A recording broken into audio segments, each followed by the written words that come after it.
नमस्कार सबैजनालाई। म चाहिँ अधिवक्ता सुषमा पोखरेल। यो चाहिँ मेरो पहिलो भिडियो हो। यो भिडियोमा चाहिँ म हजुरहरूलाई विवाह सम्बन्धी कानुनी व्यवस्थाको बारेमा बताउन गइरहेको छु। हुन त अहिले अब विवाह भनेको के हो र विवाह गर्न के कस्ता क्राइटेरियाहरू चाहिन्छ भनेर त लगभग सबैलाई नै थाहा छ होइन। अहिले त अब यो सोसल मिडियाको जमाना छ, सबैलाई कानुनको बारेमा जे होस् सर्वसाधारणहरूलाई पनि थाहा भएकै हुन्छ अहिले होइन। त्यही पनि इनकेस यदि कसैलाई थाहा छैन भने यो भिडियो मार्फत थाहा पाउन सक्नुहुन्छ। अब सर्वप्रथम अब नेपालको कानुन अनुसार विवाह भनेको के हो भन्दाखेरि अब विवाह भनेको चाहिँ कुनै पुरुष र महिलाले कुनै उत्सव समारोह औपचारिक वा अन्य कुनै कार्यबाट एकअर्कालाई पति वा पत्नीको रूपमा स्वीकार गर्छन् भने त्यसलाई चाहिँ विवाह गरेको मानिन्छ होइन, भएको मानिन्छ। अब विवाह गर्नको लागि चाहिँ अब केही क्राइटेरियाहरू छन् कि जुन क्राइटेरियाहरू चाहिँ फुलफिल गर्नुपर्छ। त्यो क्राइटेरियाहरू फुलफिल गर्यो भने चाहिँ विवाह गर्न पाइन्छ, फुलफिल भएको छ भने विवाह गर्न पाइन्छ।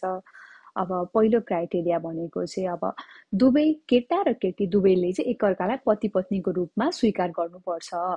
यदि उनीहरूले एकअर्कालाई पति पत्नीको रूपमा स्वीकारै गरेको छैन, अब उनीहरूको विवाह जबरजस्ती भएको छ भने चाहिँ त्यसलाई विवाह भएको मानिँदैन, किनकि उनीहरू स्वीकार नै गरेको छैन नि त। त्यही भएर एकअर्काले चाहिँ स्वीकार गर्नुपर्छ, मन्जुरी हुनुपर्छ होइन। ऊ मेरो पति पत्नी, म जे होस् म विवाह गर्न तयार छु, म उसलाई पतिको रूपमा स्वीकार गर्न तयार छु, पत्नीको रूपमा स्वीकार गर्न तयार छु भन्यो भने चाहिँ उनीहरू विवाह गर्न योग्य हुन्छन् होइन।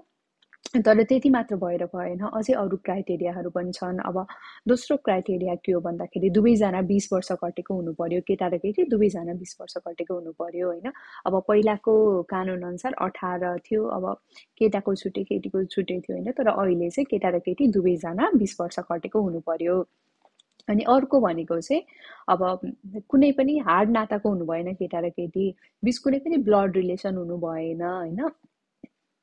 तर हाम्रो नेपालकै कानुन अनुसार के भनेको छ भन्दाखेरि अब कति जात जातिहरूमा चाहिँ हुन्छ नि, अब आफ्नै अब फुपू मामाको छोराछोरी यस्तो बिहा गर्न मिल्ने हुन्छ नि त।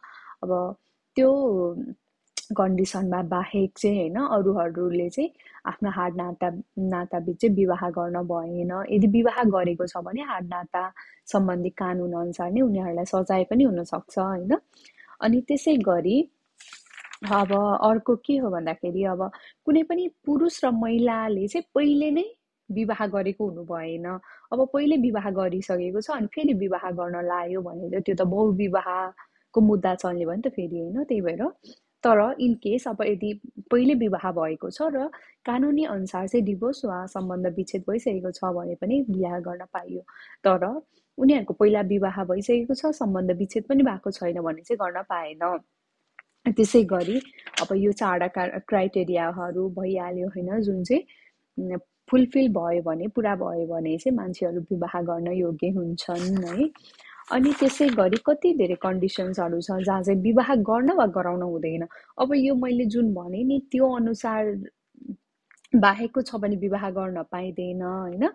अनि अरू चाहिँ अब झुक्क्याएर पनि विवाह गर्न पाइँदैन। यदि झुक्क्याएर विवाह गरेको छ भने पनि त्यो विवाहलाई चाहिँ विवाह मानिँदैन। जस्तै अब झुक्क्याएर कस्तो हुन्छ भन्दाखेरि कुनै केटा र केटी अब आँखा देख्न नसक्ने, कान सुन्न नसक्ने, बोल्न नसक्ने होइन, त्यस्तो छन् भने त्यस्तो मान्छेहरू अब यस्तो छ है भनिदिनु पर्छ। यदि छैन, केही पनि उसको बारेमा केही पनि भनेको छैन र विवाह झुक्काएर गरेको छ भने चाहिँ त्यसलाई पनि विवाह मानिँदैन। त्यसै गरी यदि कोही केटा वा केटीलाई केही रोग लागेको छ, एकदम कहिले निको नहुने रोग लागेको छ, जस्तै HIV पोजिटिभ भयो अनि त्यसपछि हेपाटाइटिस बी जस्ता रोग लागेको छ भने पनि होइन। अनि त्यसै गरी यदि कोही केटा वा केटीको कुनै सेक्सुअल अर्ग्यान्स नै छैन अनि उनीहरू रिप्रोडक्टिभ क्यापेसिटी पनि छैन, जे होस् प्रमाणित भइसकेको छ भने पनि पाइएन होइन। यदि होस् ठेगाना नै छैन कोही मान्छेको भने, यदि गर्भवती छ भने होइन, र यदि पहिल्यै बिहा भइसकेको छ तर झुक्क्याएर गरिरहेछ त्यो पनि पाइएन होइन।